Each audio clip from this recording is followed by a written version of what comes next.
Welcome back to another Meet Kevin report. We are on episode 115. Welcome aboard. Much to talk about today. We'll go ahead and actually start with oil talk. You've got once again production cuts here. It looks like Saudi Arabia said it is once again extending its voluntary production cuts by an extra month. Another 1 million barrels of oil supply curb for, July and August now. And production for the month of August will be approximately 9 million barrels. Now, this is followed by an announcement by Russia reducing potentially their supply of oil by another 500,000 units for August. Though, keep in mind, Barron's last month really cast a doubt on any of these cuts from Russia. In other words, anytime Russia says they're going to cut, they tend to be clickbait. In other words, they don't actually follow through with those cuts, which is pretty classic, and it probably is the rational thing to do for markets anyway. You just say you're going to cut, and then you don't, because obviously the less you supply to the market, the less money you make. The whole point of cuts is to try to create some kind of increase of price to try to drive that price up. But that only works if everybody actually participates in cutting. The best case scenario is that everybody else participates in cutting production, and you just keep producing at the same level while pretending you're actually going to cut. That is the evil way to play sort of game theory economics. And yeah, we'll see what happens with Russia this time, but I wouldn't expect much different. Anyway, altogether, OPEC is not doing so fantastically. OPEC's been begging for prices to go up. Every catalyst under sun had suggested, oil's gonna go over 100 again, and then it's gonna go to 150, and none of that ended up happening. It's almost as if all of these bear narratives are just slowly starting to break apart one by one. It's quite entertaining to watch happen. But if you look at oil this morning, even after this announcement, what are you up? 2/3% on the Western blend at WTI at $71 and 75.82 for Brent. I mean, you haven't really moved much at all here. So possibly either because maybe the market's already realizing, Russia is full of crap, or there still continue to be concerns that maybe markets will tend to trend towards a recession, especially with what's going on in China, which manufacturing numbers were just coming out in China, and it's still just not looking super clear that China is actually going to be able to meet a 5% growth target. Even that seems to be somewhat excessive. So not the best in terms of for hoping for beats over in China. Although again, lots of hope that China can recover quicker and help drive that price of oil up. There's actually a Morgan Stanley piece on China specifically. They had a great piece. They talked about how China can manage its basically challenges. And what they talk about, although we've heard this for a while here, they talk about this idea that policy easing is imminent. In other words, stimulus is imminent. And ultimately, it's going to be a necessary shift to get back to a sort of a cycle where they're actually growing again. In other words, without stimulus, it's just not going to happen. So far, it's taken a lot longer for China to actually get around to stimulus, at least to the levels that markets are begging for at this point. So Morgan Stanley jumps into a little bit that this idea as well. They talk about the following. They say that we think easing is imminent and necessary. Easing is imminent because the drag from investment activity has become pro-cyclical rather than playing its usual counter-cyclical role. It is necessary because the output gap is negative, and policymakers will have to act to prevent the labor market from deteriorating further. In other words, you have this negative cycle going on where manufacturers are making less money, so they hire less. When they hire less, people have less money to spend, they spend less, and then you manufacture less. This is a problem. It's almost like a reverse wage price spiral. It's kind of like a what do we want to call it? A manufacturing leading to lower wages, leading to lower spending cycle. There we go. Something like that. And then it rinse and repeats. So wage spending spiral, bad. Anyway, we see easing helping support a meaningful rebound in growth in the second half of 2023. There has been hope for this China rebound for at least 8 months now. Remember what happened at the end of 2022. Everybody was begging and arguing and believing and kicking and screaming that China was going to cause explosive growth in the first half of the year upon their COVID reopening. There'd be massive stimulus shock. There'd be a spending shock, rather. That would lead to a massive amount of inflation. Oil will go through the roof, and commodity prices will go through the roof. That was the theory of Wall Street. That was Wall Street's main thesis going into the new year. None of it ended up happening. Structurally, Morgan Stanley here says, we agree with investors that debt, demographics, geopolitics, and regulatory reset have combined to bring growth rates lower over the medium term. However, we disagree to the extent of the pace of the structural slowdown. The comparison with Japan has again emerged. Generally, no country wants to be compared to Japan. Japan is sort of, hey, here's a country with a declining population, declining innovation because the innovators are leaving. What happens? You end up with a country with basically no growth since the 90s, and they're just finally actually trying to get inflation up. They're standing in complete contrast to the Bank of Canada, the ECB, the Fed, the Bank of England. And they're like, yay, we're printing money. And finally, inflation expectations are 2.2%. Like, they're trying to get it up. We're trying to get it down. Anyway, so to counter these drags on growth, we need private sector dynamism to unleash productivity gains. Right. Well, you tend to get productivity gains with innovation. Anyway, and then animal spirits. This is really, I love it when they say, hey, we need to rekindle this. This is, animal spirits are really a reference to like yeeting into stocks and YOLOing. But anyway, they're like, to try to get that to happen again, policymakers will need to navigate a middle path between encouraging the private sector to innovate, while at the same time curbing the excesses of corporate power. That's going to be an interesting balance for China, especially as they see their GDP here somewhat slip negative. A chorus of bearish sentiment, says Morgan Stanley. We think it's fair to say, without exaggeration, in our terms, in our years of tracking China, investor sentiment has never been as bearish as it is now. Wow. Well, if you're looking for any buy the dip opportunity, maybe there is a dip in China. I'm not convinced yet it's time to buy, other than through American companies to get your Chinese exposure. For example, I still love, although I still have not pulled the trigger on it, I still love what's going on with Starbucks. Starbucks basically took the pandemic and doubled the amount of stores that they have in China, which is wild. I've been waiting for them realistically to get under $80 for me to be interested in Starbucks. You can see the fibs on screen right now. It's been pretty stagnant right there at about $100. They're just stuck. I'm really hoping for some kind of move to the downside. Maybe if Q1, Wall Street was speculating on a strong Q1, Q2 for China for Starbucks. Maybe if we end up getting a weak one for Starbucks, there'll be a buying opportunity. And I think that could be a good Trojan horse to get exposure to China.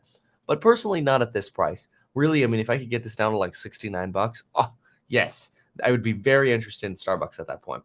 The fact that Starbucks can sell coffee for what they do is just mind-blowing. People are so loyal to it. Even though I think like a Tim Hortons is way better or Dunkin' Donuts is way better. So much loyalty to Starbucks. I mean, it has pricing power. The problem is the valuation is just wrong. Anyway, amongst the many arguments we have, investors doubt the strength of the cyclical rebound. Well, yeah, because they got, what's it called? Once bitten, twice shy. Or as George Bush likes to say, fool me once, shame on you. Fool me twice. And then he kind of screws up the saying, but he's basically trying to say, fool me twice, shame on me.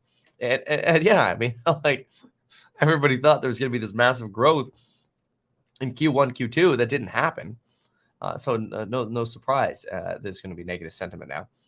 Amongst the many arguments we hear, investors doubt the strength of the cyclical rebound, yes.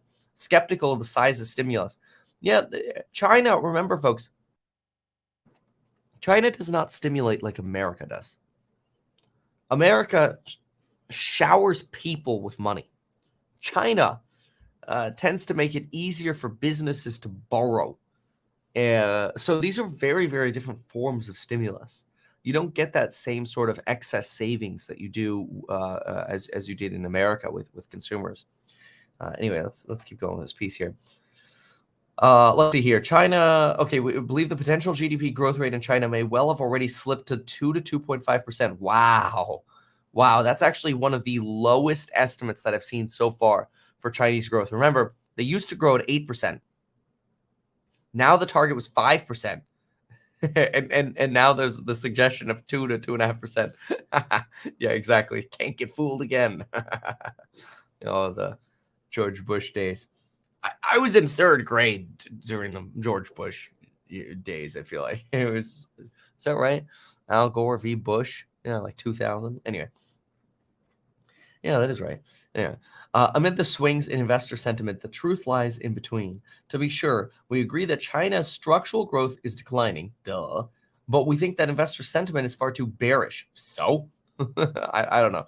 I don't know if I want to buy the dip on sentiment just yet. And it does appear that some investors believe the economy will be stuck at a deep cyclical low for longer. Okay, so they think, look, it's really getting anchored down by this belief that they're going to turn into some kind of Japan here. And I don't know that China is going to turn into some kind of Japan anytime soon. But okay, it's an argument. It's an argument that's probably going to create some discounts for China. Wonder how MSCI China is doing. The MSCI China index. Let's see here, and then that way we could get a little bit of a look to see how China broadly is doing. So if we look at the MSCI China on Weibo, let me see if I can pull up China. MSCI China clean tech, consumer staples, real estate, multi-sector tech. Let's see how the TCHI is doing. This is just your tech ETF. And we're going to go on a one-day chart. Yeah, look at their year-to-date so far. Their year-to-date just isn't that great. You started the year out at about 19. You're at 1778. So you're really the slow bleed almost is how you're starting out for China here. Yikes. Cyclical rather than structural issues have contributed more to the current slowdown. We think easing is imminent. Fine, I've already said that. Policy choices matter a lot. Cyclically, we see recent name flows as a positive development. It reinforces. Okay, getting into some more detail here about sort of their thesis they have here. Lingering doubts over the recovery. All through the year, investors have been less confident about the strength of the rebound and growth for China. Investors' concerns were initially centered around the strength of the consumption recovery, right, in Q1. However, Q2 data and high-frequency data have now turned the skeptical crowd into outright bearishness on recovery prospects, anchored around investors' views that they do not expect any meaningful policy support, and therefore don't see a consumption rebound broadening. However, we think that growth will rebound in the second half. Why? Because we believe that reopening gains will broaden the consumption recovery towards goods and the low to middle income segments, while imminent easing will lift investment activity. Well, we'll see. Here are your PMIs in contractionary territory, purchaser manager indices here. Consumption recovery will broaden is the expectation here of Morgan Stanley. Let's see. We see goods consumption joining in the recovery as it progresses. Low to middle income households were disproportionately affected by the COVID shock. There were no aggressive transfers to households, nor were there automatic stabilizers. Hence, the initial recovery in these segments will be gradual. Okay, gradual Starbucks recovery. But we like it big and fast. Come on, man. We don't have time for this crap. Investment spending, pro-cyclical drag. Okay, fine. We believe the deflation in global goods demand has already largely played out and that the goods trade is bottoming. So this is really arguing that the goods deflation may already be over.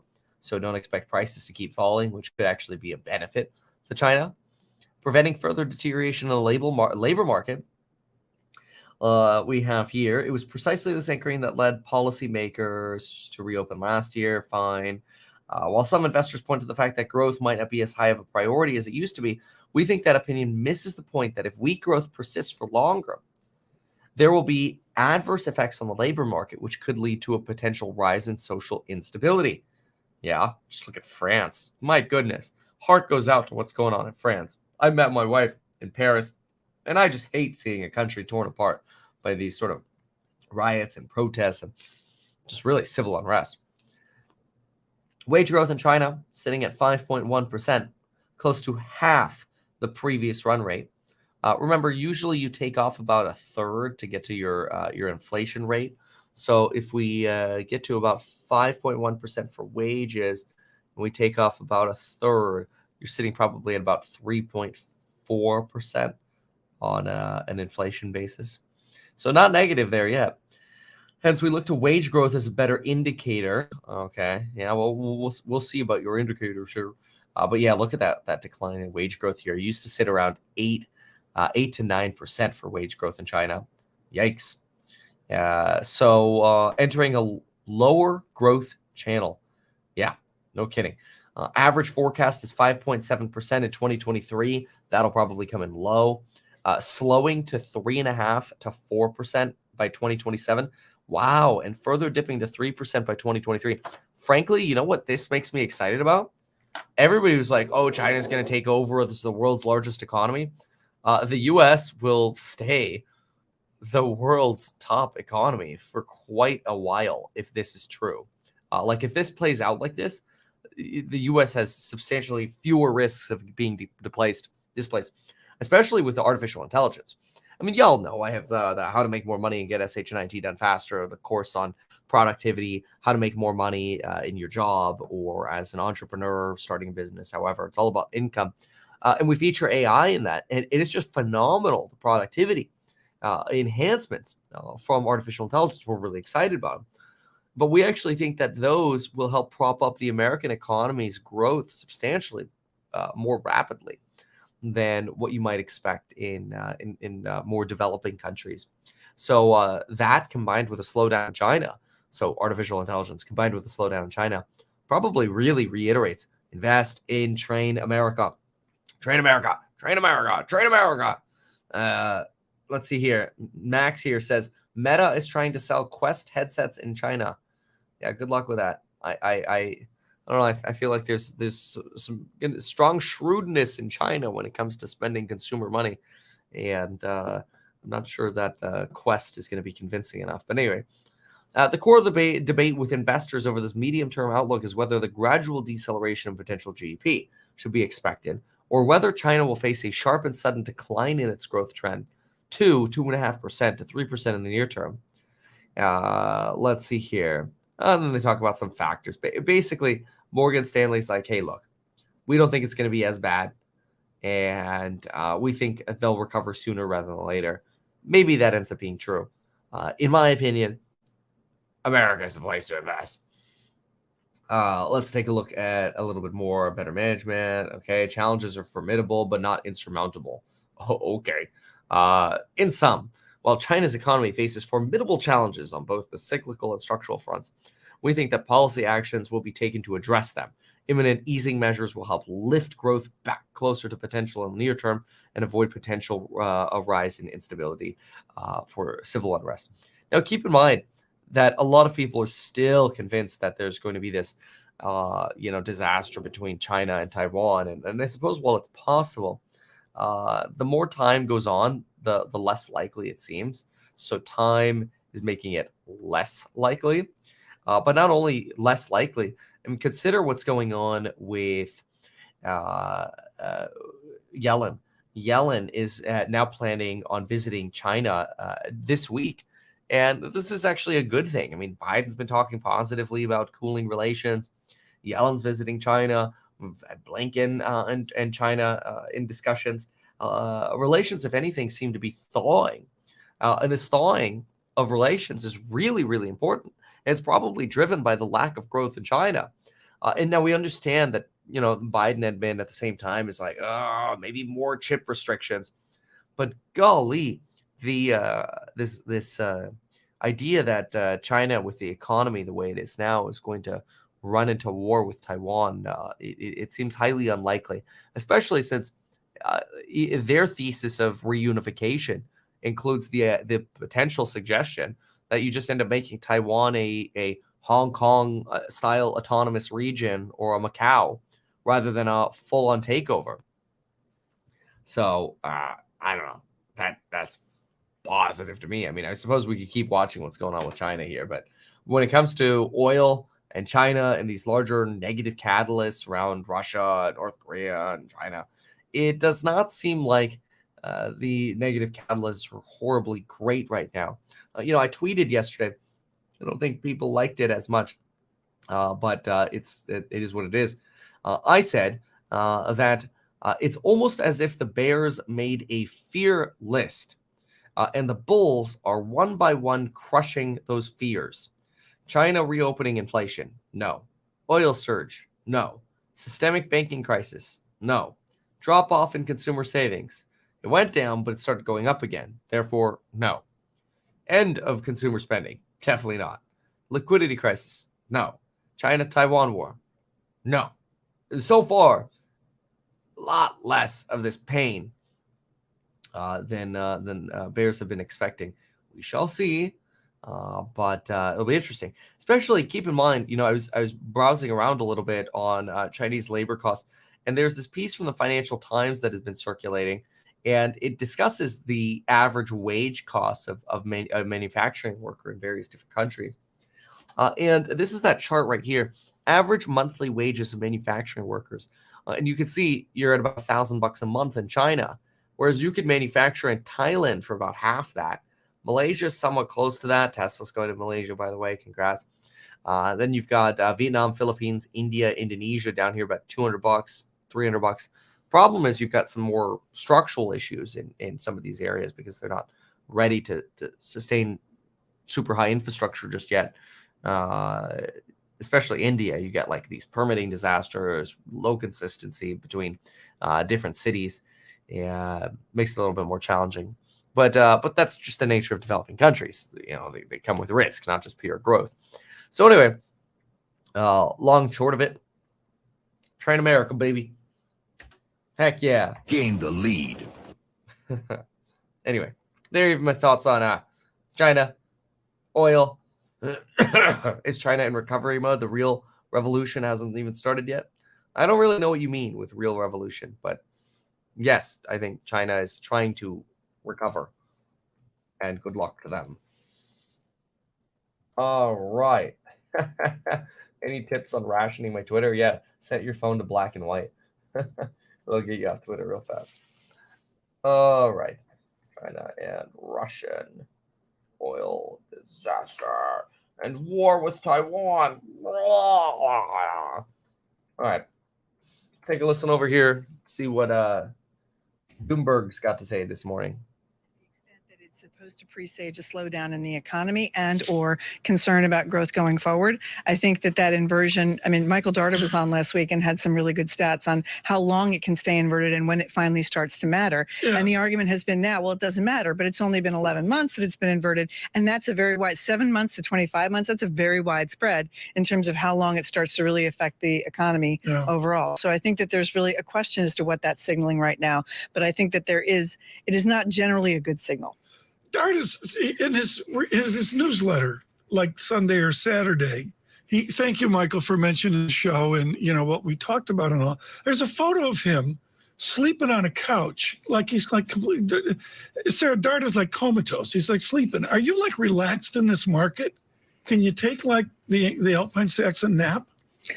Well, I think that his style is more laconic, so it's possible that he's not just relaxed. He's relaxed. With dogs like that, he's very laconic. But I think, you can't take a nap. I mean, you can never take a nap in the equity markets. I think the problem is that with this striation between what's run so far in technology stocks and where most of the market has been all year has been a surprise to people. And I think the question really becomes what happens to earnings next? Because are we going to get the ice of Mike Wilson, or are we going to stay with higher earnings, which is what the market's pricing in, because then the multiple isn't as much at risk. But when you have a big multiple expansion, if earnings come down, then you start to see, the earnings are coming down. Now the multiple contracts. That's a problem. That's a bigger problem for Absolutely equities. Brilliant. Sarah, thank you so much for being with us for this hour today. Speaking of someone who has not slept in 3 years, Enda Curran, with huge courage, ran the fort in Hong Kong. He is now our global economy reporter and student in Washington as well. Enda, thank you so much for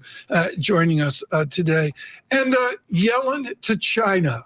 Who will greet the Secretary of Treasury? We don't yet know the exact details on which officials will greet her, Tom. Probably her counterparts at that level in the economic space. It's unlikely that she will perhaps get to a meeting with President Xi, for example, in the way Secretary said Blinken did a few weeks ago.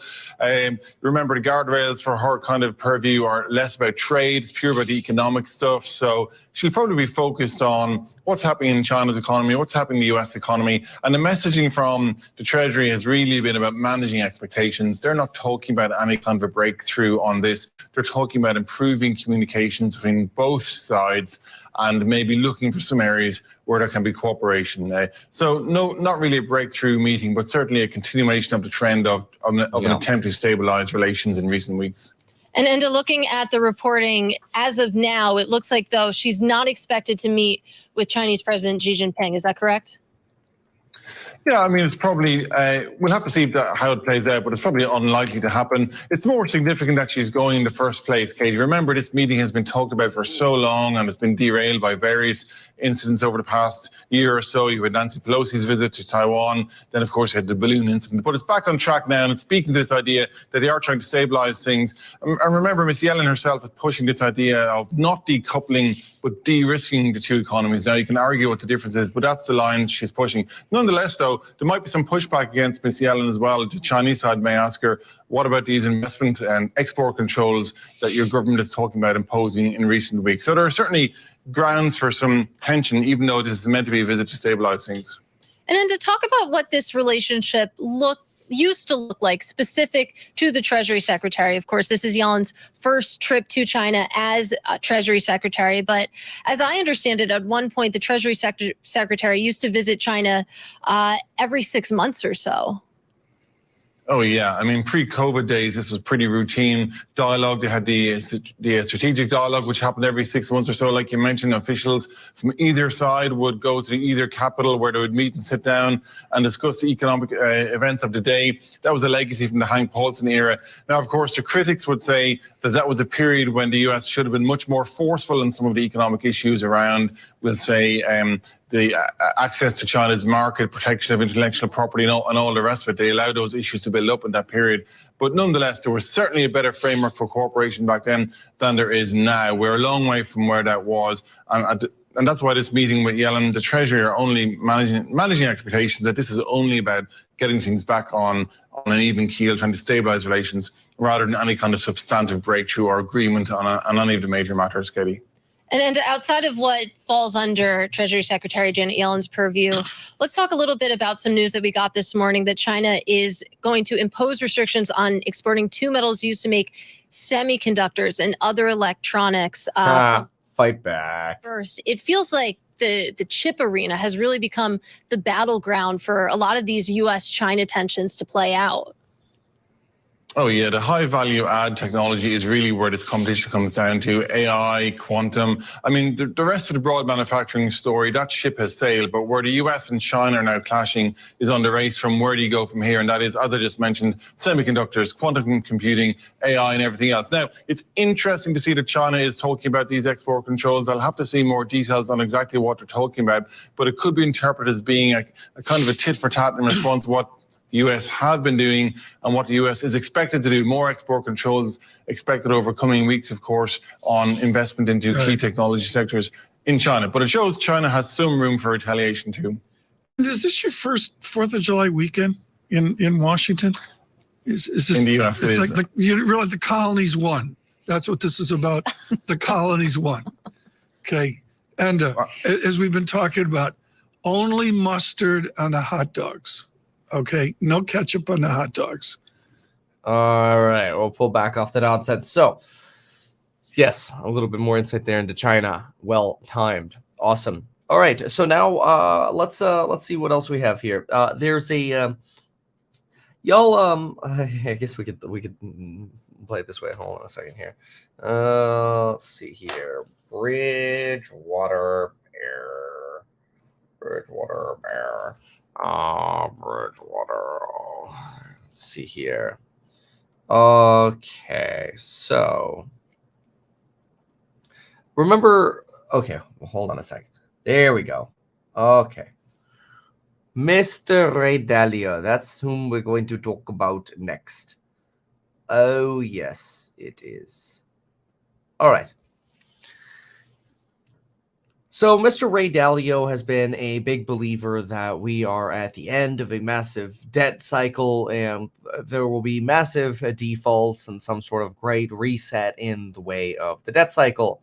Unfortunately, as a result of that belief and positioning, Ray Dalio's investment performances haven't been as great for, well, along with the crew at Bridgewater Capital. Ray Dalio is still to some extent involved in, but not as much as he used to be.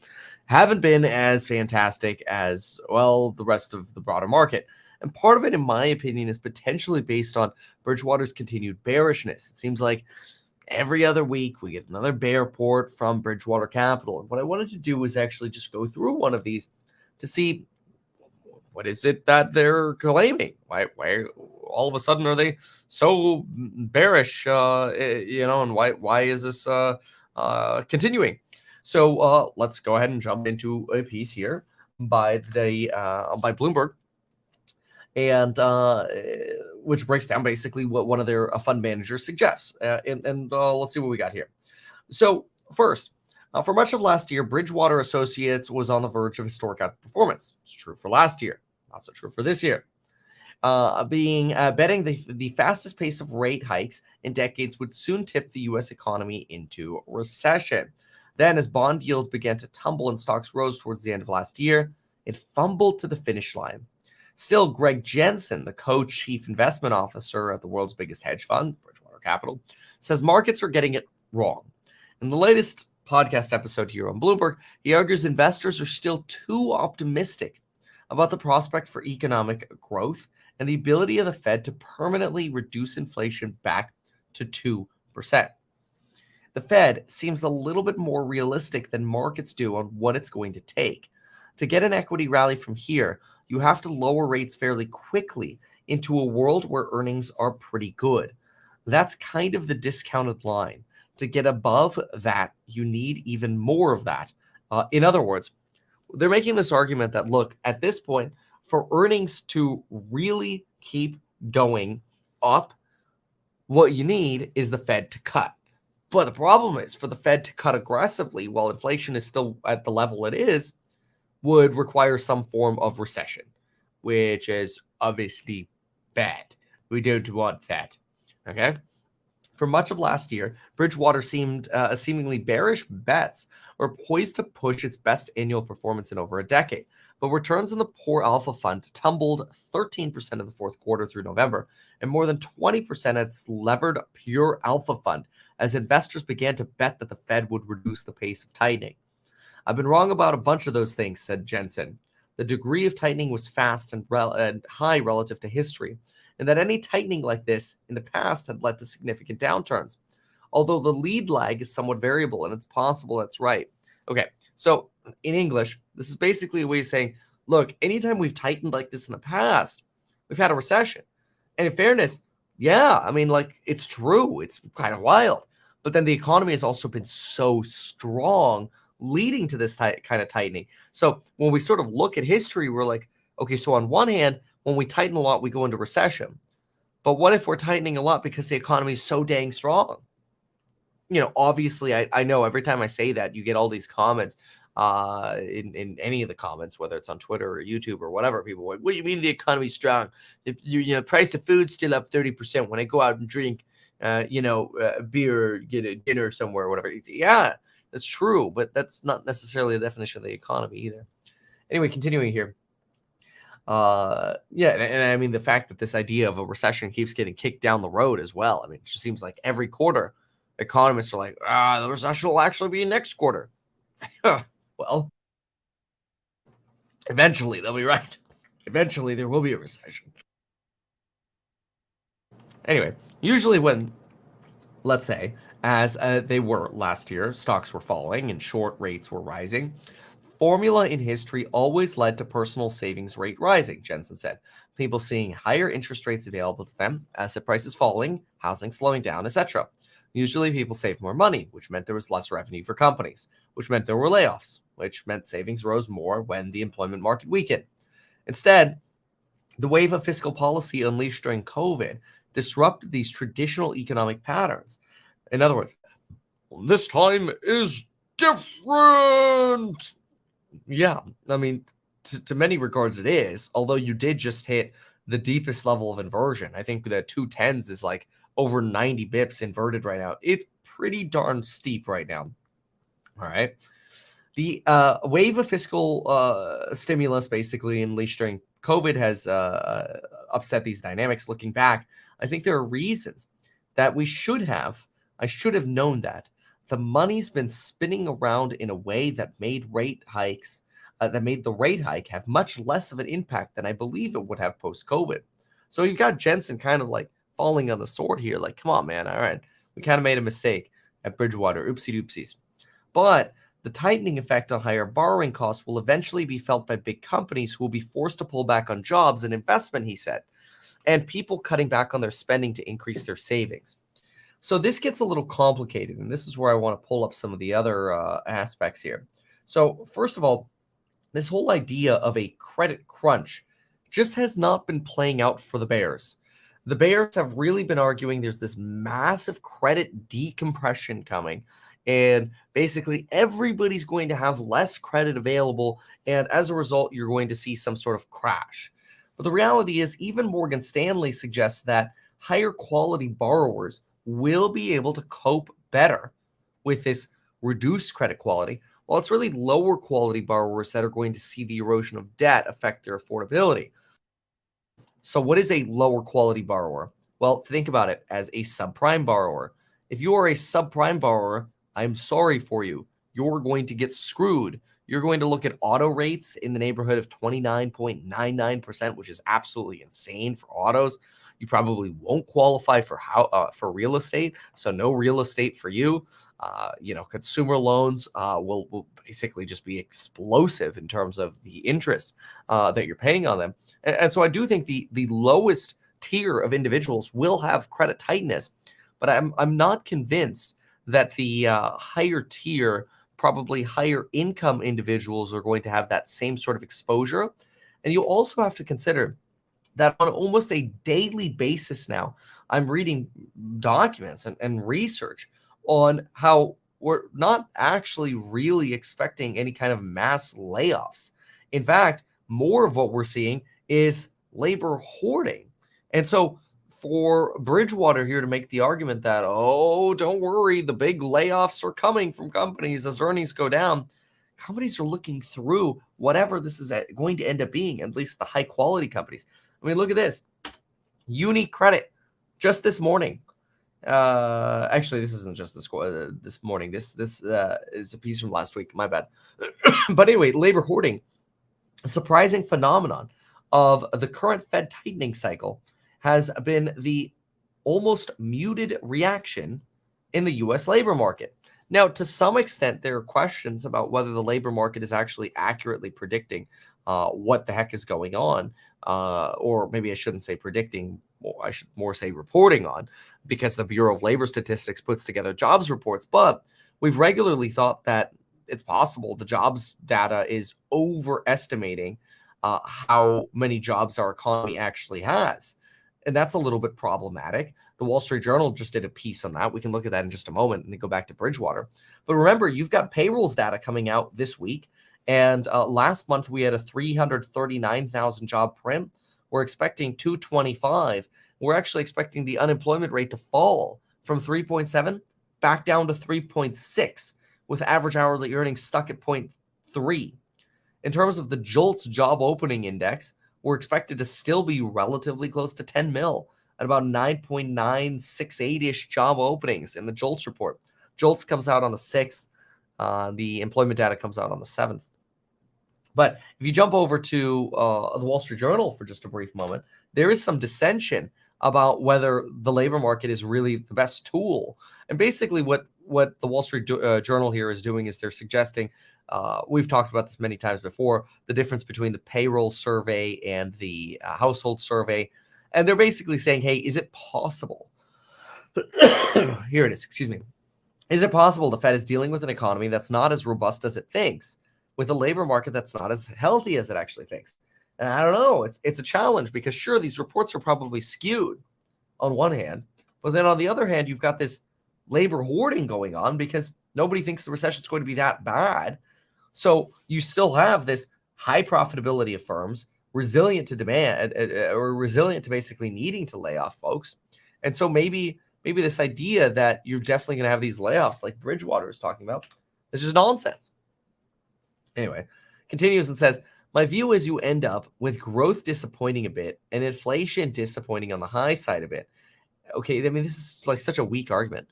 Ending up probably bad for bonds and probably a little bit bad for equities and generally weak for growth. Okay, a little bit bad for equities.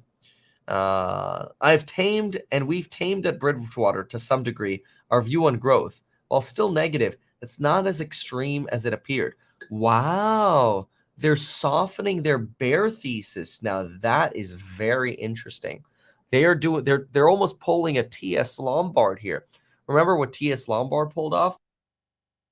Last week, T.S. Lombard put out a piece and they're like, hey, we're bears, but we don't want to miss out on the FOMO, so we're going to increase our allocation to stocks.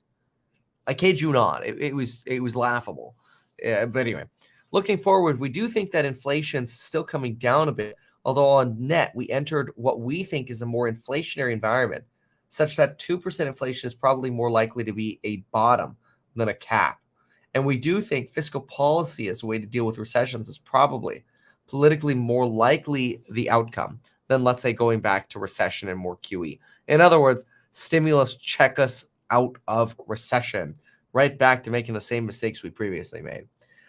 We're adjusting to higher inflation and a world of higher inflation. Fine, machine learning, we'll see.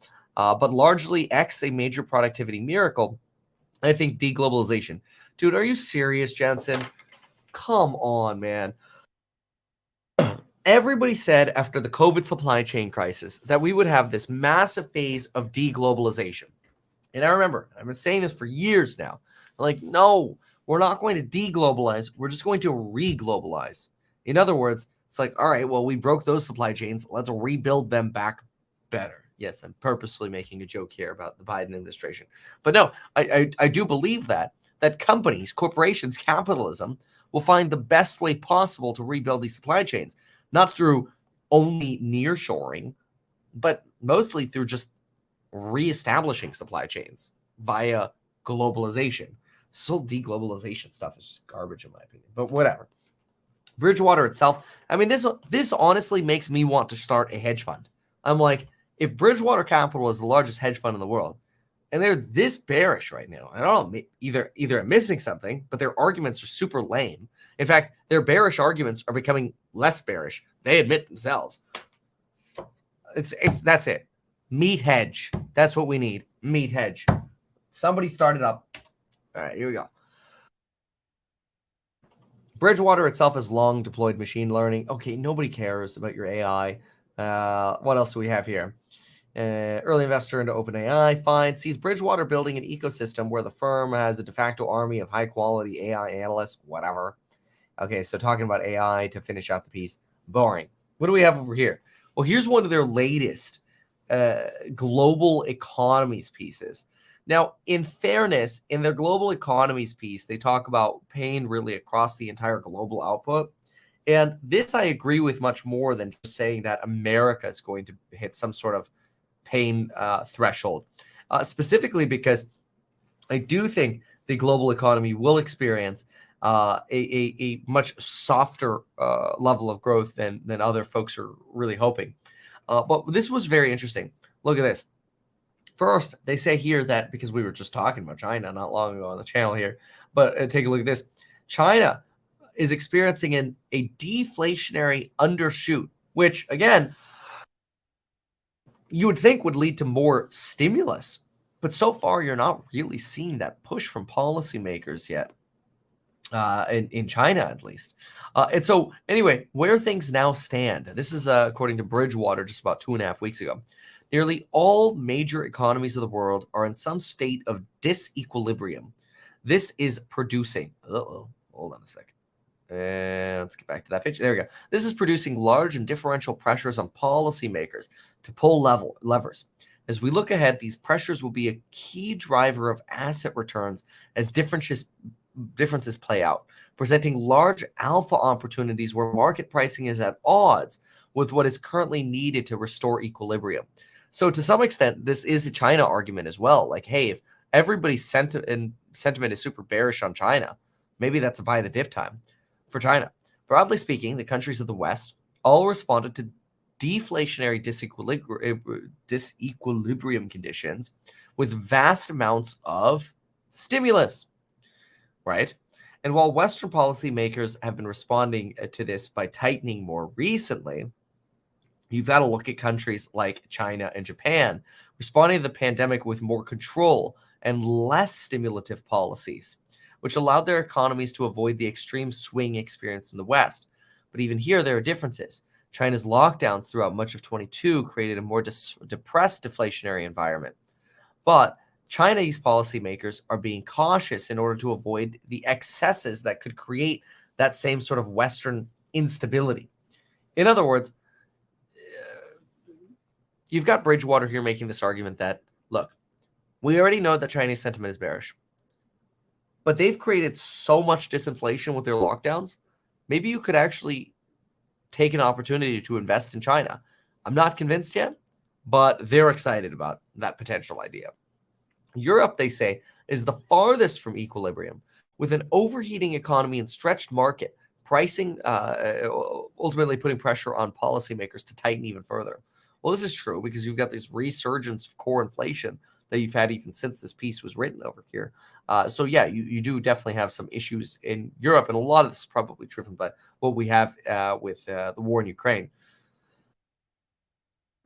In North America, tightening has shown some signs of biting, but inflation remains stubbornly high. We see both the US and Canada in bearish disequilibrium for assets, hence them being bears. Although even Jensen here is softening their idea of them being bears. Both countries have tightened aggressively over the past 18 months or so, and the level of tightening appears to be flowing through as credit-sensitive spending has collapsed and inflation has meaningfully decelerated. However, strong income growth has sustained nominal spending at high levels, with inflation still above target on a level basis and real growth chugging along around potential. Yes, this is true. Relative to Europe, we think these economies, Canada and the US, are somewhat closer to bringing conditions back to equilibrium. See, this is where we're actually getting that sort of softening of their bear piece, kind of like, well, things are starting to get a little bit better in the US. All right, good. Given the more advanced stage of the tightening and the clear signs of deceleration in the previous inflationary trends. However, ultimately solving high core inflation likely requires a significant hit to earnings to incentivize a rise in unemployment. This is your classic recessionary argument. Now you're going to have an earnings recession that is going to lead to unemployment. So far, it just hasn't been playing out. And again, either the data is wrong on employment or companies are just still willing to labor hoard because earnings just aren't falling that much. They're not falling enough to say, yeah, let's get rid of all of our employees because we're going into a really bad time. Knock on wood, that doesn't happen because that's very painful for a lot of people. And we don't want that. And fortunately, it doesn't look like we're going in that direction. But Bridgewater is going to maintain that bearish POV. They argue we don't see a mix of conditions materializing yet, where labor markets remain extremely tight on a level basis, continuing to pressure wages and incomes upward. And while aggregate earnings have begun to roll over somewhat, this hasn't translated into a contraction in hiring. So while there are clear pressures, the tight labor market and pressure on wages makes it harder for central banks to normalize policy and ease as quickly as it discounted.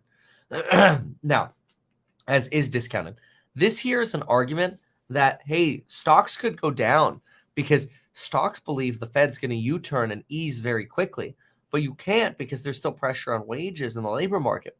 But what's funny is markets don't really seem to care. I mean, we went from pricing in rate cuts, 170 basis points by the end of the year, to no cuts until March of 2024. And even that seems to continue to get kicked back as we look at a higher terminal effective rate for the Fed. And what has the stock market done? It's only gone up during that time. It's kind of remarkable. Now, we'll say right now we're sitting at a Fed terminal rate of about 5.38. We've basically fully priced in the next 25 BPs. Oops, so much for pause and done. But almost fully priced in the next 25 BP. Maybe if we get a super weak inflation report, that'll get unpriced. But right now it's priced in. And so what do you have over here? We see Japan as at equilibrium with inflation at target, normal levels of economic activity, and the BOJ running easy monetary policy relative to conditions. So they think Japan is potentially a market that is at equilibrium. And here it is. China likely to experience a bullish disequilibrium as growth remains around potential. Well, that's questionable. Inflation remains low and that is true. And bond yields provide a normal risk premium to cash. Fine. Favorable conditions to ease in real terms. That's what everyone's talking about. Is even though China's cautious, they have the levers to be able to add stimulus and not cause runaway inflation or excesses.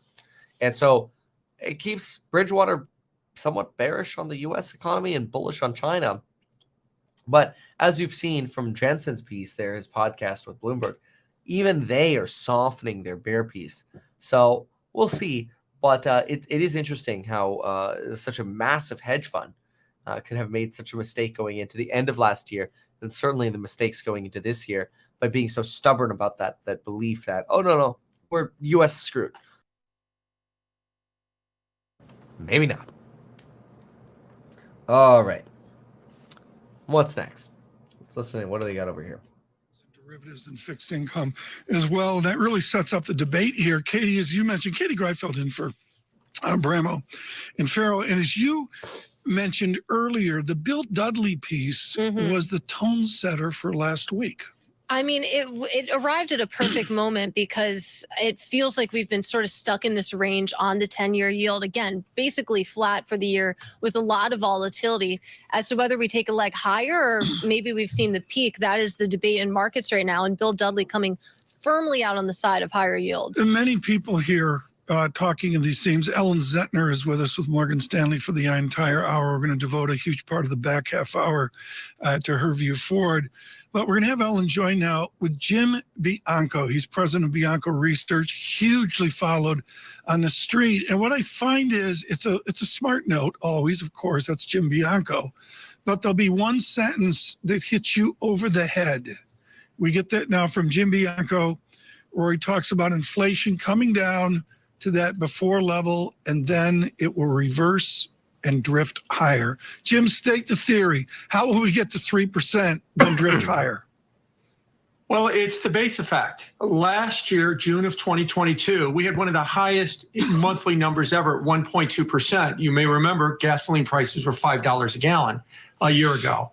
We're going to drop that off and we're going to replace it with a much lower number, something like 0.4 or in that range. And that'll bring the year-over-year inflation rate down to 3% for June.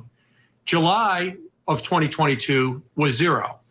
August was 0.2. Those numbers are going to be easy to jump over. And then if you start looking at September, November, December, you got 0.2s, 0.1s. Those numbers will be easier to jump over. So we should bottom at 3% and start drifting towards 4%. Now, I'm assuming no major downturn, no kind of crisis that comes along, no heating up of the war. That could change that equation. Yeah. But if the inflation rate bottoms at 3 and starts drifting higher, the Fed's going to find this unacceptable. And that 2 rate hikes that we have priced in for the rest of the year will happen, if not 3. Jim, you're such a student of history. Is the Fed finding it unacceptable because they're wedded to a return to the great moderation? Or as Bill Dudley said last week in his Bloomberg Opinion essay, this is a society, a country, a nation, and the Fed that has to get used to a permanent higher rate regime. I don't think the Fed's quite with Dudley that they need to accept a higher permanent regime. I think they look at the 2%, and I think it comes back to May of last year when Chair Powell was in the White House, in the Oval Office, and President Biden pointed at him and said, America, this is the guy that's going to bring inflation down. And he's taken that very seriously. He has stated over and over again that their goal is 2%. He has said that without getting inflation down, you don't have an economy. So he's dead serious about trying to bring it down, and he should, because prices for the last 2 years have largely been running faster than raises. And so on a real basis, especially people that live paycheck to paycheck, they've been falling behind, and that has to be rectified. And as such, we've seen expectations for the terminal rate definitely move higher over the past week or so after hearing from Powell that commitment to keep fighting inflation. But let's talk about the neutral rate. Has your calculus for where the neutral rate could be changed at all? No, it hasn't changed, except that I'll go with what the Fed says. The neutral rate is somewhere around 0.5% above the long run average of inflation. Now, of course, we could argue to the cows come home, what is the long run rate of inflation? Is it 2? Is it 3? Is it 3.5? I'm more in the 3 to 3.5 range, which means that neutral is 4. And then Chair Powell put a little nuance on it. He said the entire yield curve has to be above the neutral rate, not just the funds rate. So some of the rates, like the 10-year note at around 3.85, are not quite there. And so that would suggest higher rates. So I am with Bill Dudley on that rates are probably going to continue to drift higher. It feels like a Fed Decide show. We got Jim Bianco and Ellen Zentner with us. Ellen, I want you to ask a question to Mr. Fed sideshow. Nice. But Ellen, I want to get an observation from you first. Is this a Fed that has to make, as John Taylor of Stanford would say, this is a Fed that has to make a regime shift away from the silliness of 1.x run rate on the Fed funds rate? Well, I think this is something that is going to underscore how much they have to go back to the table, as they said, every 5 years, and taking a look at their entire framework of how they conduct monetary policy and things like, are we at a longer run, higher neutral rate? Are you with Clarida on this? Are we and going Olivier to, Blanchard and others? I think that these things are evolution, not revolution, when they make changes. I don't think that they're going to change the inflation target, but I think they can fudge around it like some of the central banks and have a band of uncertainty around that. But Jim, I want to ask you, when you think about how long the expansion will last, we're going to have a downturn at some point, and probably inflation will still be higher than goal at that point. Does that mean that the Fed is going to be less reluctant to do a steeper cutting cycle in order to offset slower growth? Sure. And let's look back a year ago. A year ago, Q1, Q2, we had 2 consecutive negative quarters of GDP. And you might remember a year ago, the big debate was, is that a recession? And most people said no. And what did the Fed do during that? They hiked, by 50 and then by 75. They were not deterred by a slowdown in GDP. So if we see the consensus forecast that at the end of the year, we might see negative GDP numbers, if inflation stays elevated, I don't think that defers or dissuades them from raising rates. What would is if we saw a big slowdown in the labor market. But as we all know, the payroll report has beaten 14 consecutive months. So we haven't even gotten a miss on the payroll report, let alone a slowdown on it. But if we did, that might be the game changer. But how do you feel about, the credit impacts that we've had. I mean, are we too complacent here that we've had this big credit shock? There's sort of the economy pre-March 8, then post-March 8. And it feels like there's one camp that says, well, we've just escaped that. It's just not going to have a big impact on credit and the labor markets. And then another camp that says, well, we've just not seen it yet. Where do you stand there? Yeah, I agree with you that, March 8th was probably the most important economic date of the year, pre the bank failures, post the bank failures. And I do agree that we've seen a big credit shock, and we're going to continue to see that. Now, the credit shock's not going to probably result in another bank failure, but it is going to result in a pullback, especially for small and medium businesses. And I think that as we go forward, the Fed will look at that, but then Chair Powell's already kind of hinted that that's more of a regulatory measure. Michael Barr, the head of supervision at the Fed, it's his job to deal with that. Our job is to deal with inflation.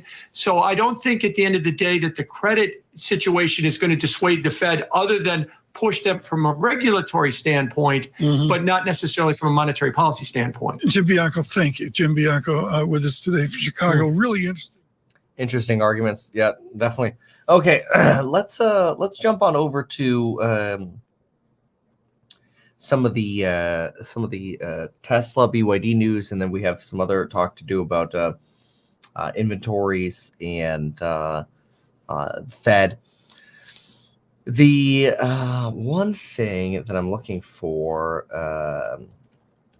pure electric vehicles. I'm looking for one more stat on BYD and trying to pull the pure electric vehicle number for 2022. It's a little tough to find, but I will get to the bottom of it, and I think that'll be quite useful. But let's see here. There we go. That'll help, at least for briefly. Pure electric. Okay, cool. All right. Fantastic. Cool. Un momento, por favor. Where is it? Ah, there it is. All right. Well, so obviously Tesla beat massively yesterday. We talked a lot about earnings catalysts and the beat for Tesla yesterday, but we need to break down the revisions from Goldman Sachs. How nice, Goldman Sachs, that right before deliveries, you all downgrade your outlook for Tesla. So you get a Goldman downgrade right before the deliveries, and you actually cut your expectations for the stock, and you cut your expectation for the price of Tesla. And then as soon as the deliveries come out with a big beat, you happen to say, you know what, we're actually now going to raise our price target from 248 to now 275. It's almost like they're constantly chasing the market, trying to do what the market is actually doing with stocks and how the market is reacting.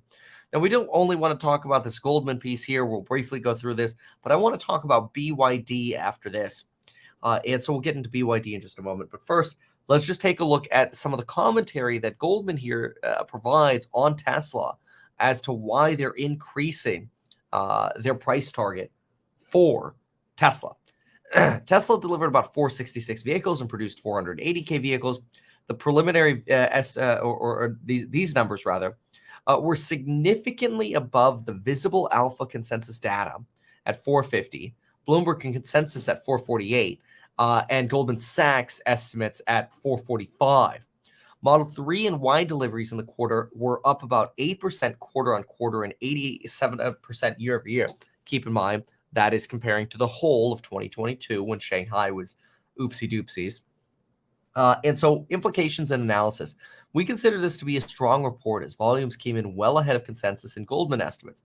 We had expected less of an increase in June vehicle deliveries compared to past quarters because Tesla has been in the process of transitioning to a more even delivery schedule throughout the quarter in order to ease logistics issues, right? If you have a big run, a big ramp at the end of a quarter, you start running out of ships and trains and freight cars to transport your cars. But the report suggests that Tesla was able to close the quarter more strongly than we in the consensus had expected. We believe Tesla could provide directional color on regional demand trends when it reports results. That would be on June 19th. We'll be getting Tesla earnings. So, of course, we'll be covering those. And then what is interesting is there is some talk circulating now that Tesla is considering cutting potentially prices, at least in the US and Canada, or potentially have already cut prices just here at the beginning of July, which some argue could be a way of continuing to facilitate this balanced sales push, especially since they just had an end of the first half, so big sales push, and now create another reason to get people into the store with another price cut. Though a lot of folks were like, wait, I thought Tesla was going to be done with price cuts. So maybe we haven't quite hit the bottom yet for Tesla price cuts in terms of vehicle cuts, but it certainly feels like we're getting closer.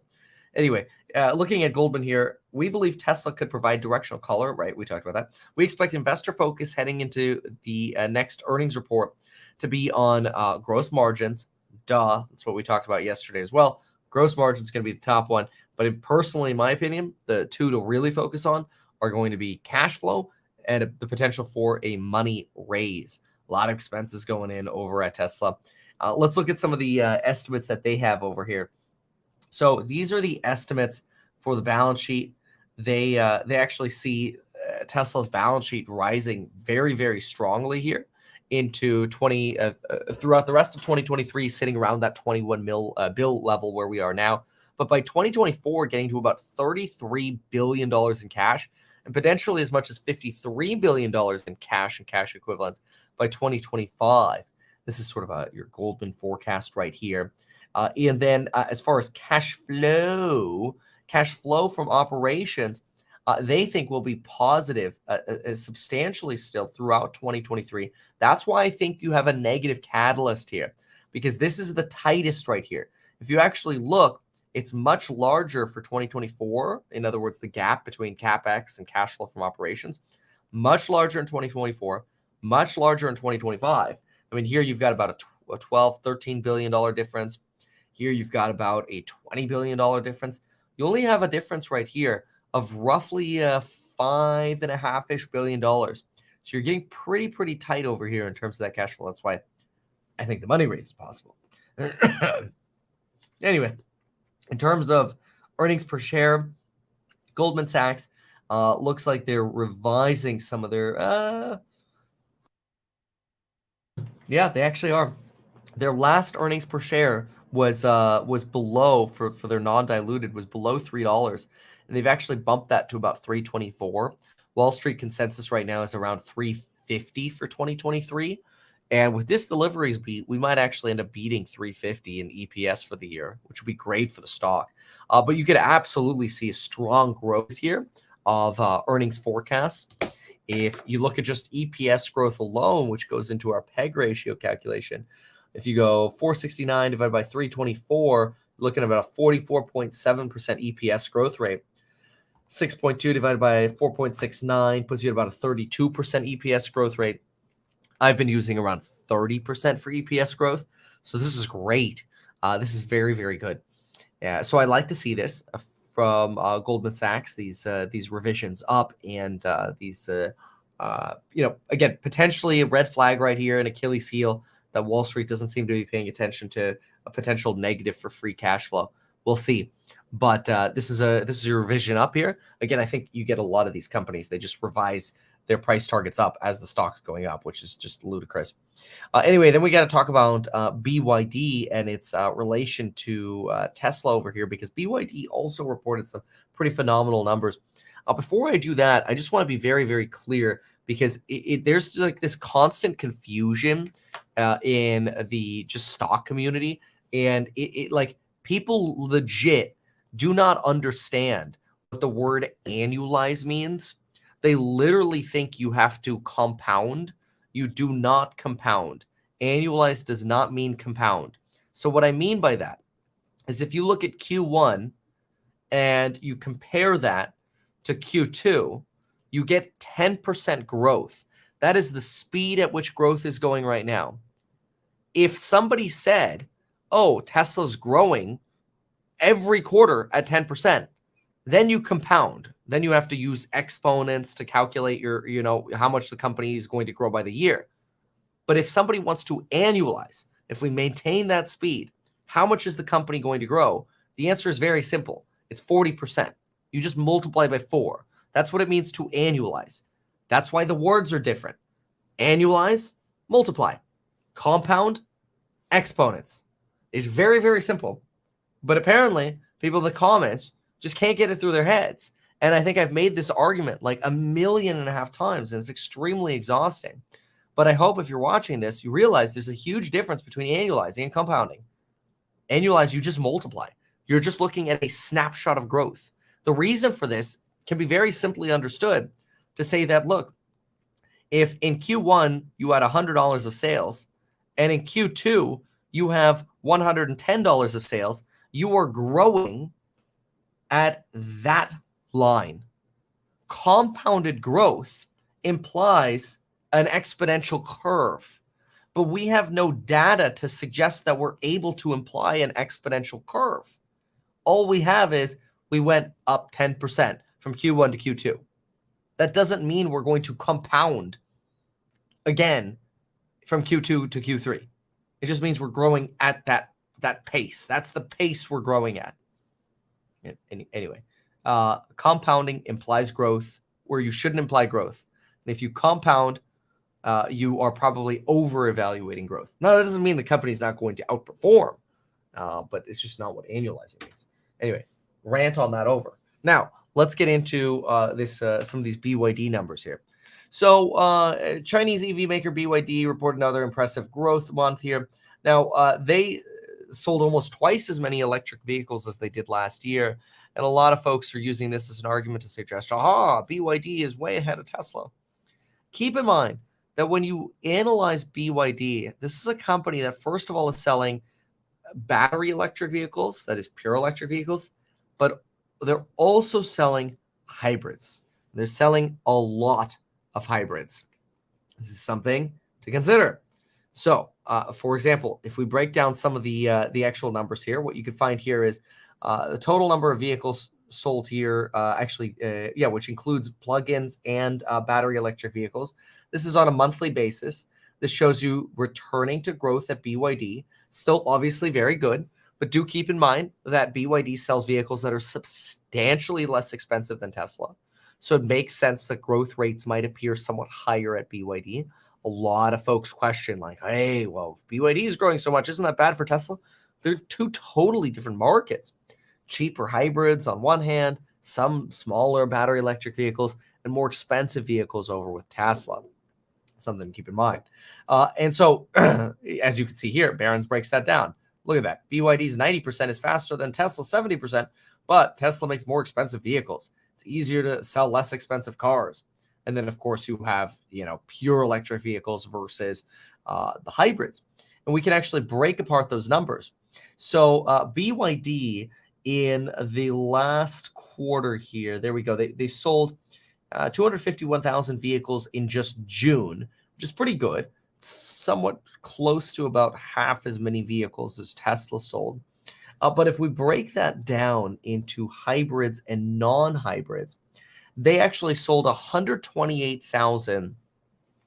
What do we have here? This is in June. Okay, this is just the June number. So for June, 128,000 vehicles, just EV, and then they sold 123,000 hybrids. So you're almost at a 50-50 change there. Last year, or split between the two. Last year, they sold about 911,000 pure electric vehicles, which works out to about 76,000 per month on average for 2022, which then we can multiply or divide rather and find out their growth rate. And you can see that is a very impressive pure electric vehicle growth rate of 68%. So no shade off BYD. I will say BYD's numbers are pretty good. you've got a company that's actually selling a lot more vehicles. Again, cheaper vehicles. The margins are nowhere near as fantastic as what you have at Tesla. But then again, margins are also under pressure at both ends, both discounting. BYD does have a dealer relationship, so you do tend to get dealer discounts rather than headline discounts like you do at Tesla. Something very important, by the way. A lot of people forget about that, whether by accident or whatever. But it's important to consider that when Tesla sells directly, their price decreases or modifications are very, very transparent. Whereas when you are working with a dealer model, price changes are very arcane. You're just getting more of a discount conveniently off of MSRP or otherwise. So something to keep in mind when it comes to the dealership model. Now, when it comes to the financials for BYD, the company is very robust. Obviously, Warren Buffett is somebody who's a big fan of investing in BYD, though we've seen him reduce some of his stake in BYD. People still refer to the company as Buffett backed. But anyway, their gross profit margin sits somewhere around 17%, which Tesla's kind of starting to knock on the door of that direction. BYD's gross profit margin in 2019 was 14.8, went up to 17.8, down to 13 during the pandemic, 17, 17.9. It's really stable, somewhere around 17 to 17.5. Tesla just hit a low of just a little over 19%. This next earnings report will really tell you how much of a difference there is between Tesla and BYD. If BYD is still at 17% and Tesla falls to 16% or 17%, well, then BYD is doing pretty dang well, right? However, BYD on net brings about 4.1% to the bottom line. And this compares to Tesla, again, with about 19% on gross. But Tesla brings almost 3 times as much to the bottom line, between 11 to 13% coming to the bottom line, compared to BYD at only about 4%. So even though gross margin is getting closer, 17 at BYD, 19-ish at Tesla, that net bottom line number is still 11 to 12 to 13% at Tesla. You're only at 4% at BYD. So do consider that in your evaluation of the comparison of the companies. Both of them are expected to grow quite well. Earnings are expected to grow at over 30% for Tesla for probably the next 5 years going forward, which is fantastic. It's something to keep in mind. BYD is also expecting to grow earnings in excess of 30%. Some are arguing that their growth could actually be a little bit higher than Tesla's because they sell so many hybrids, at maybe closer to 35%. So something to keep in mind for the difference between BYD and Tesla. But look, don't get me wrong, it's always going to be competition, and that's just the nature of the beast. But both of them are doing well, and I quite frankly think both can continue to do well. Barron's talks about how a price war broke out between EVs and petrol vehicles in China, and that heavy discounts are really trying to spur the Chinese consumer to buy. It's another problem potentially facing mainland China is BYD is trying to get out of China because they realize Chinese consumers slowing down. When I say out of China, I mean they're trying to expand outside of China to also sell to like the European markets. It would be very interesting to see BYD cars in America, but we shall see. Now, when I started this segment, somebody had asked this morning a question that I wanted to get back to. They say, do you think Tesla's price spike will be temporary and bad margins and a potential raise and an Elon selling tweet will affect the stock? So Elon didn't suggest selling. I actually think his tweet was reverse psychology. I think his tweet of, hey, avoid margin, is a bearish tweet. But imagine if we get bearish numbers. That would be horrible. The SEC would probably complain that he's providing insider information and there'd be lawsuits again. He did the opposite, I think on purpose, because he knew what the numbers were. So gave a bearish tweet to purposely just mess with people who want to believe that, he's trying to insider trade or whatever. He literally did the opposite here. But as far as the margins problem, yeah, margin and raise are going to be an issue. I think the stronger of a hold Tesla has on pricing today, stock pricing today, will be very good going into earnings. Because take a look, for example, at the TA for Tesla. What you really want is you want to solidify this 268 Fibonacci. Today, we're going to solidify that. I don't think we're going to make it to, basically your 300 level, which is about your 295, 296. I don't think we're going to make it to that level, but I think what you want is confirmation that we're going to stay above 258.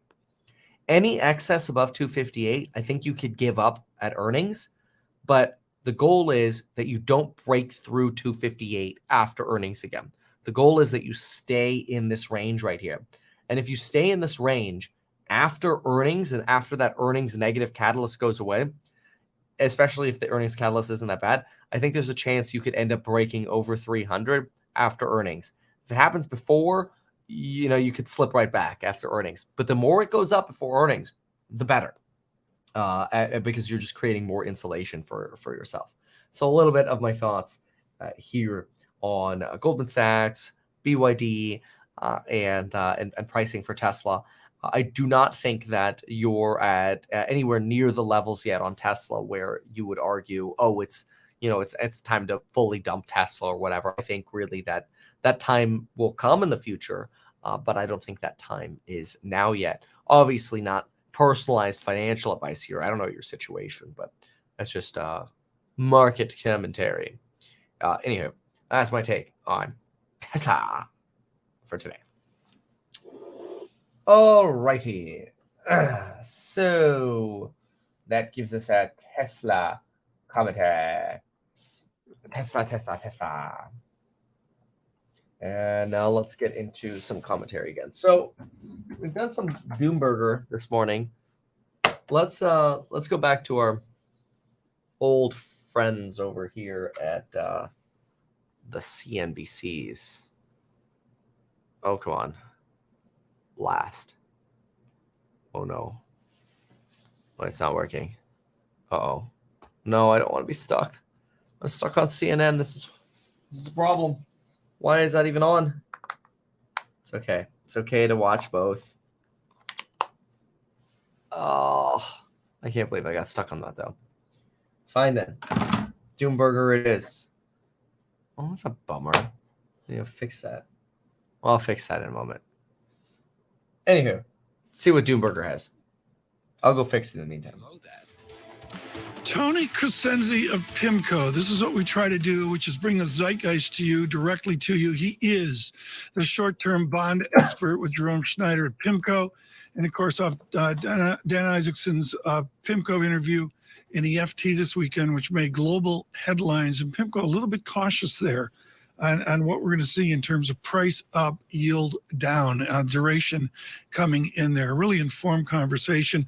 Katie, I'm going to say it just to get it out of the way before we get to the show close. The team did just a tour de force job on a Monday. Yeah, no, the guest lineup has been fantastic. I've been spoiled, because I'm a guest here. I had some great conversations. Yeah, James from Australia emails in, thank you so much for having Ellen, and it's nice to see her working from office today. James, thanks for watching this morning. With us, Ellen Zentner of James Gorman's Morgan Stanley with us right now. I saw a hockey stick chart on manufacturing in America. Doesn't matter what the details are. The answer is it's something we're not used to. I have a chart that went back. I got a big splash with it 1 million years ago of manufacturing labor to our population in America. And basically the back was broken in 1970 and then really broken in 2000. Can we have a manufacturing renaissance in America? Well, we can have increasing share of manufacturing in the economy, but these things are slow-moving beasts, and the decline in manufacturing over time has taken decades to play out, with larger step downs, as you said, in the 70s, and then as after the WTO and China's rise, right, more pronounced after that. And so I think we've got something exciting going on right now. I think we're digging into the data and we're seeing that, and especially if you go around the country and you talk to small manufacturers in the country, which I have done, and they'll tell you that they're starting to get more and more domestic orders of people that are onshoring, They and they're believe feeling we're the effect having a of it. manufacturing renaissance. They at least feel that their business is picking up. Now, this feels like it could be the start of something. We're seeing something. There is some onshoring story there. There's some nearshoring story there. I think the story around Mexico's benefit from nearshoring is exciting. There is a lot of infrastructure building going on across the country. State and local governments have been ramping up hiring around that as well. So I think there's something going on in manufacturing here that is exciting, but that's a smaller share of the economy than the Right. services side. And Katie, one of the unspokens here through June is Mexican peso stunning in its Mexican peso strength through 20, through 19, through 18. You're going to get a 16 handle on Mexican peso at some point, which is, I never thought I'd see that. Yeah, and it's, important to remember because we talk about how strong and resilient the dollar has been all the time, but there's definitely some pairs where that is not quite true. But Ellen, of course, we have you on Monday. We get the jobs report on Friday. Is there anything that we could get at 8:30 a.m. on Friday that would take the Fed off the course for a 25 basis hike? This is jobs report talk. There's a lot of thought. So we have these roadmaps to each Fed decision that we produce of here's what we think the data will look like in hand, and this is what we think their response will be. And because it seems like, yes, they're data dependent, but it feels like they're sort of locked in for this July hike. I think the bar is just a lot lower than we thought it would be. That you would have to for the data to say don't hike. And so I think it would be a payroll print less than 100,000. Right. Wow. Because really that would get the market thinking maybe they're not going to hike in July and then still wait for that CPI print to do the rest of the job report. And if you got a downside surprise in CPI as well, then I think that would be the final box to tick off that says, okay, it doesn't have to be a July hike. Right. I think it would still keep the Fed saying, hey, there's still maybe more to do. I think there's still going to be an asymmetric hiking bias, but I think it would have to be some pretty big downward misses for them to not hike in July. Yeah, definitely. An important point that we do have CPI before we do. Yeah, think about for a moment the jobs report coming up. So you've got this jobs report coming up on Friday. This is going to be obviously a massive catalyst this week. We'll be streaming it live. It's at 5:30 a.m. As usual. And not only do you have this jobs report on Friday, but you've got JOLTS numbers coming up before that. Keep in mind that today the stock market is supposed to close early, about 3 hours early. And then tomorrow the stock market's closed in honor of the 4th of July. And so you've got a little bit of change for the stock market, shorter trading day. But as far as catalysts going into the week, JOLTS, jobs, absolutely going to be a big deal. I can't imagine us getting a jobs report that's as low as this individual just suggested, like something like maybe 100K. And I don't think she necessarily meant to say that she was suggesting that would happen. I think it was more of a, hey, if we got something that low, that's what it would take to get the Fed to say, oh yeah, no hike necessary in July. That just goes to show how priced in this next Fed rate hike is, which is actually kind of a good thing because it's like, obviously, if they stopped, that's great. But if they're going to give this to us, which it seems like they are, and the market's already priced it in, big deal. Nobody really cares. All right, cool. So then we shall talk about more things. Stand by. Did I fix that? I think I may have. All right, let's see. Anyway, so yeah, TS Lombard. We can look at a little bit of their stuff here. Or do you want to check? Can I fix it? What is this thing just like super low on battery or something? Huh. Oh, nope, didn't work. I think this thing's broken. Or the battery died. I'll fix it later. Anyway. All right. So what do we got to do? We have to talk about the Fed. We're going to do that. Give me actually about 1 minute to prep And as we get that ready, we'll keep listening over here for a moment. They said to me, can we get Zentner for the Monday before 4th of July? And I said, well, she's probably going to be in waders and some trout stream and in Chile as well. But, folks, this is really a sacrifice on the part of Ellen Zentner, because she's going to take a nymph and a fly rod that I can't afford and go out in the river. This is the Zentner you don't know. Fly fishing with Zentner. Do you do the saltwater thing, the Seychelles and the Bahamas? Not as big on No. saltwater fly fishing. I Oh, do like Canada. saltwater, but not to fly fish. You go to I Jackson can't Hole. cast far enough. Yeah, you go to Jackson Hole, the Smith River, Salmon River, Jellystone River, and all of it. But Patagonia, we had listeners today emailing in from Chile with your appearance here today. And there's like the Rio Simpson, like Chile's like huge trout fishing. And the fish are ginormous, right? They're ginormous, yeah. Why and are they're, they so much bigger down there? they don't get a lot of pressure. There's This not is a some whole lot of crazy talk. people going down to Chile. It takes quite some time to get down there to fish. And do you know that the trout are not native to the region? They were introduced in The brown trout. I have honestly no idea where they're talking about this nonsense. So I'd rather ramble than put you through that. I apologize. Okay, good. Got it. All right, let's put this together.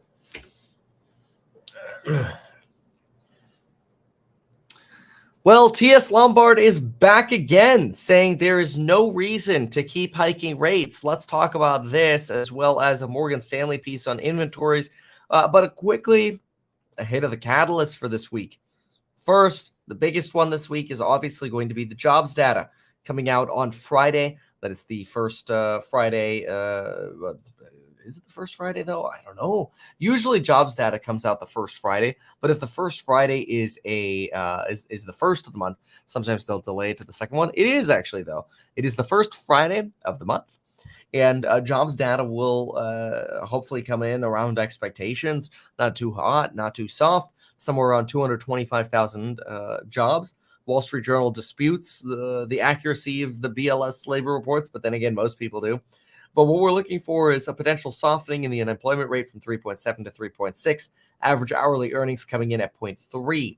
We're looking for JOLTS a day before on Thursday at 7 a.m. California time, coming out at a 9.968 million job openings. That is down from the 10.1 in the prior period. For really what you want here is you want maybe a slight miss on payrolls where you hired a little bit fewer people, because if you get a big beat again, you get like a 300,000 jobs or whatever created, not only are you going to reiterate the guarantee that we're already, at least at this point with market pricing, getting 25 BP in July, but you're going to start pricing in 25 BP in September. And ideally what you want is a little bit of softening on this. So it's just one more and it's done. Although the market doesn't seem to care that much right now. JOLTS, generally we want to see this come more into balance. At least that's the Federal Reserve's goal. So a lower number on JOLTS would be nice. You are going to have continuing claims, of course, on Thursday as well. You'll have ISM numbers this morning, and you'll have some factory orders coming out this morning as well as the Fed minutes. The Fed minutes for their June 14th meeting, where they paused, will actually be out on the day after the 4th of July. So that's Wednesday. Markets are closing early today, about 3 hours early, so 1 p.m. Eastern, and then they are closed tomorrow. So what does T.S. Lombard suggest here?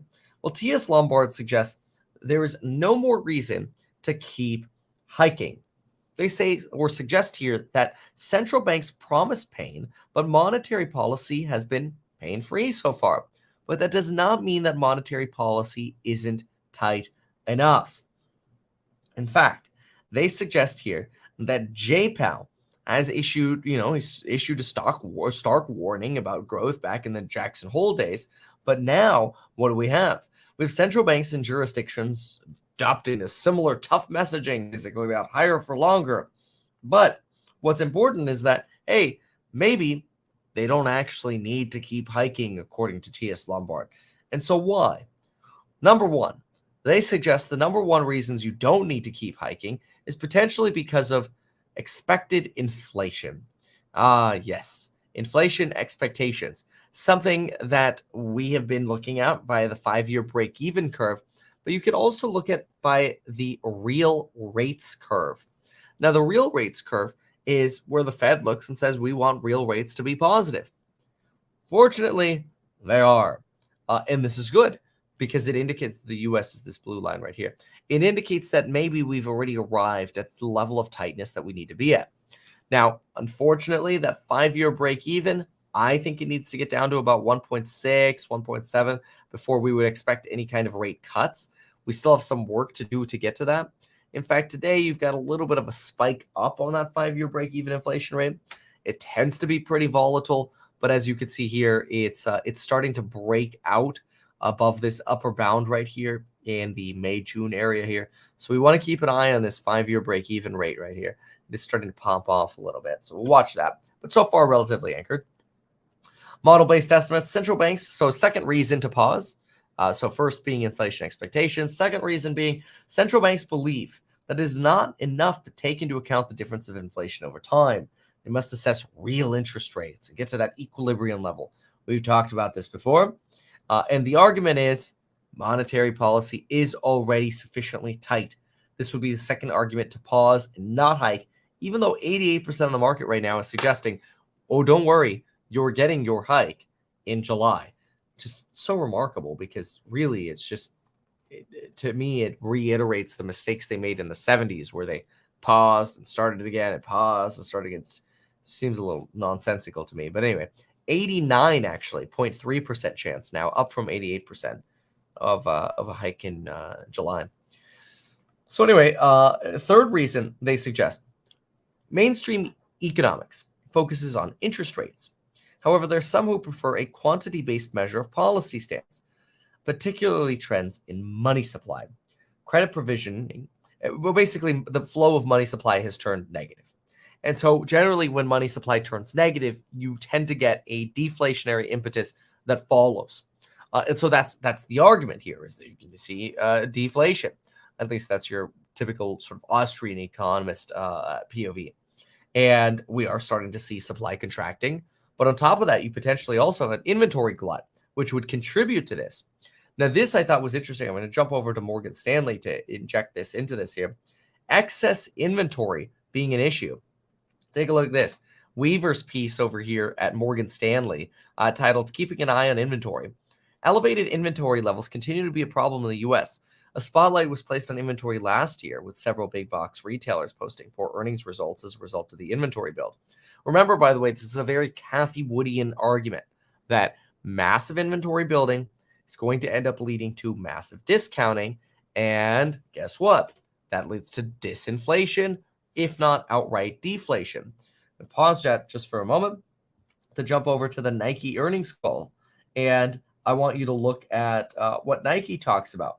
Nike talks about 1 to 3-ish% inflation, maybe in terms of pricing. But at the same time, in the same, like, it's almost like they're talking out of both sides of their mouth. At the same point, they're like, yeah, we need to accelerate the liquidation of our inventories. This is their earnings call over here.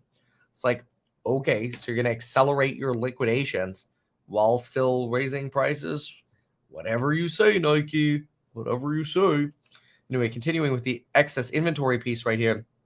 What's the current state of inventory in the U.S.? For the market as a whole, inventory to sales ratios and days of inventory outstanding remain at peak levels going back to the 90s. Folks, peak levels of inventories going back to the 90s. For 8 of the 11 inventory-intensive industry groups we tracked, inventory to sales ratios are in the 90th percentile going back to 1995. The industry groups with the highest level of inventory to sales ratios are the following: capital goods, household and personal products, and semiconductors. Retailing, the group especially plagued by excess inventory last year, is the only one to have substantially reduced inventory. This is more of your target, for example. Okay, so companies are sitting on $200 billion of excess inventory. Excess inventory likely to weigh on company margins. So for companies that do have excess inventory, absolutely, you'll end up lowering prices to solve your inventory problem. This is very similar to sort of a Tesla strategy. You got too much stuff, lower the price, and it'll sell. All right. Inventory is likely not to produce an upside to GDP until 2024. So really, you want to get through 2023 without a recession. Keep in mind that inventory restocking adds to GDP. You're sitting in inventory that contributed to past GDP. Not great. Anyway, inventory buildup can be problematic for companies and the stock market. Inventory growth is positive for economic outlook. Right, because inventory buildup is a negative to earnings, but it's a positive to GDP. Our economists expect inventory growth to continue slowing alongside demand growth for the remaining part of the year. They do not expect inventory growth to provide upside until 2024. This is Morgan Stanley over here. So this is Morgan Stanley's piece. But let's go back now and combine this with the TS Lombard piece of no reason to keep hiking. So again, 5 reasons not to keep hiking. Number 1 was inflation expectations. Number 2 was money supply. Number 3 is your inventory issue. And then potentially credit tightening. Well, I guess that's probably more of a reason number 4 here. Reason number 4, broad financial conditions. Broad financial conditions have eased over the past 9 months, which is not what investors or policymakers had expected as interest rates ratcheted higher. Taken at face value, this might suggest that financial markets have undone some of the policy tightening that we've received from good old J-Pow. Perhaps monetary policy now, though, is therefore looser and not tighter. Well, this is very interesting that they would use this as an argument for, then we should stop hiking, right? It seems like the answer would be no. Maybe we should hike more then. But anyway, let's try to understand that. An alternative way to capture the interaction between monetary policy and financial markets is to look at financial conditions. Right. I mean, you could look at, for example, the Goldman Sachs Financial Conditions Index. So you just go Goldman Financial Conditions Index. Let's pull it up really quick and see how we're doing. So we are at line chart. Goldman Sachs Financial Conditions Index. Yeah, it actually has been loosening quite a bit. I'll show this to you in 1 moment. Look at this. Right. Sorry. Oh, excuse me. My bad. Okay, so look at the Goldman Sachs Financial Conditions Index. Oh, the darn sneezes. Okay, here we go. So we can see this has really trended down, and we're actually sitting at a low level that we haven't seen since about the beginning of February or really August of 2022.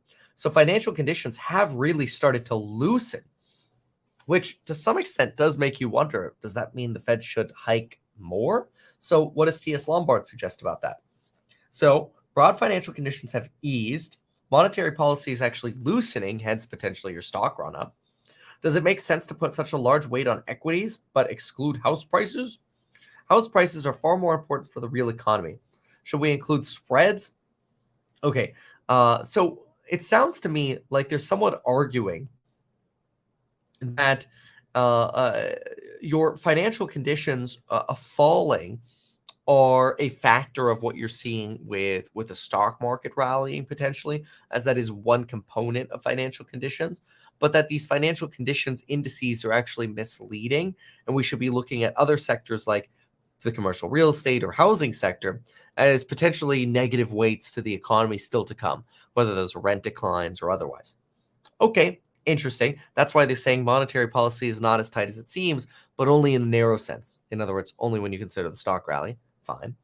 And their fifth reason for why the Fed should stop hiking would be debt servicing costs. Basically, it's just a lot more expensive now for you to pay your debts, for corporations to pay their debts, or otherwise, because rates are significantly higher, and that should have a negative weight.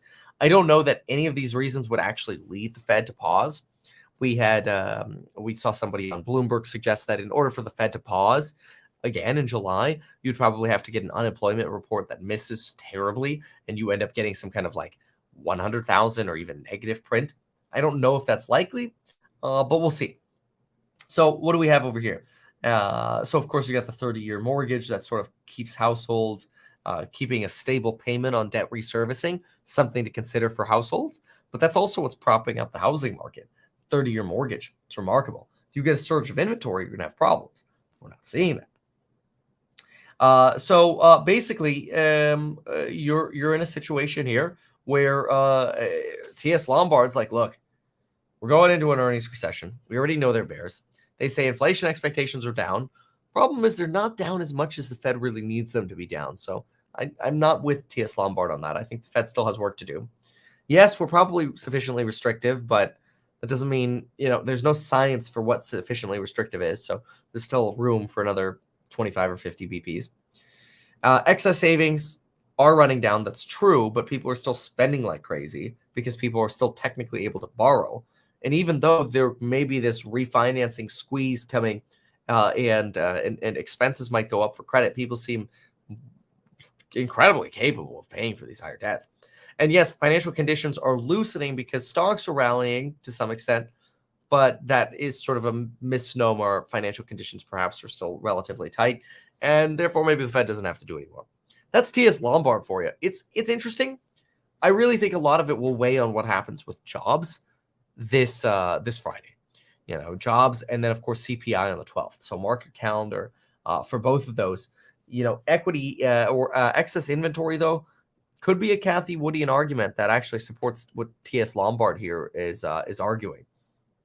That really you could end up getting a severe deflationary impetus that just continues rather than pauses and ceases. We shall see. So anyway, this is some of the take on catalysts for the week, jobs, and no reason to keep hiking per the Bears. All righty then. So now we are at... Oh, Kevin 12 years ago with a Prius. Oh, yeah, I posted that picture. Yep, it's true. My good old face on my Prius. So the 30-year mortgage is an asset class? Yeah, no kidding. All right. What else? Oh, my gosh. Bloomberg saying futures are wavering because of the minutes. Oh, So if we look okay. at 1980, in Wednesday, the minutes come out. we're at about 10% for the 1 year ahead period. Of course, that created a self-fulfilling prophecy where consumers continued to buy because they expected prices to go up so much. We're in a very different position today with inflation expectations at around 3%. Over the longer term. That means that consumers are going to sit on their hands. And of course, they're also under pressure. So this is an environment where inflation is going to come down. Yes, core has been stubborn, but core tends to follow headline, and headline has come down a lot. Sam, to that end, consumers sitting on their hands, are they therefore saving? What's been interesting is that they haven't as yet. And Bridgewater's co-CIO, Greg Jensen, was actually on the Odd Lots podcast recently, focusing on the impact of higher borrowing costs, saying that in his view, you will end up with growth disappointing a bit and inflation disappointing on the high side. And they're saying it's probably going to be bad for bonds and equities and generally weaker growth. And if that weak growth starts to translate into rising savings rate, you can easily end up going into a recession. Any part of BNP have sympathy with the recession call? I think first off, I'd very much echo the points that Christina was making around the lack of parallels when it comes to inflation expectations with what we saw in the 70s and 80s. That very much on the same page here at BNP Paribas with that view. I think in terms of the outlook for the US consumer in the context of savings, what we've seen is that savings were super high because of COVID. Those savings have now been run down materially. So when we look at excess savings in the US, they reached a level in 2021 near to 2.4 trillion. And that level has now been run down to, on our estimates, closer to $700 billion. So there's still a buffer, which means that the lagged impact of monetary policy may continue to be slower than some expect to slow down activity. Yep, more lag. Bingo. In other words, hey, stop hiking, Ben. Anyway, okay, I've got to run. I've got to go to the course member live stream. I appreciate y'all. We're going to start the course member live stream a few minutes early. I'm going to make another cup of coffee, though, so we'll be there in a moment. If you're not yet part of the course member live streams, leave me a comment. Let me know why. Why are you not yet part of the course member live streams? The amount of fundamental analysis that we do is bar none, whether it's a real estate investing or stock investing, Q&A, entrepreneurship, whatever it is. We do a lot of really good discussing. And there's some massive value every single day. And we go through the opening bell together. So I'd love to see you there. Leave me some comments down below, and we'll see. Maybe I can address them. Of course, if you have questions, email me at staff@meetkevin.com. Thanks so much. See you in the next one.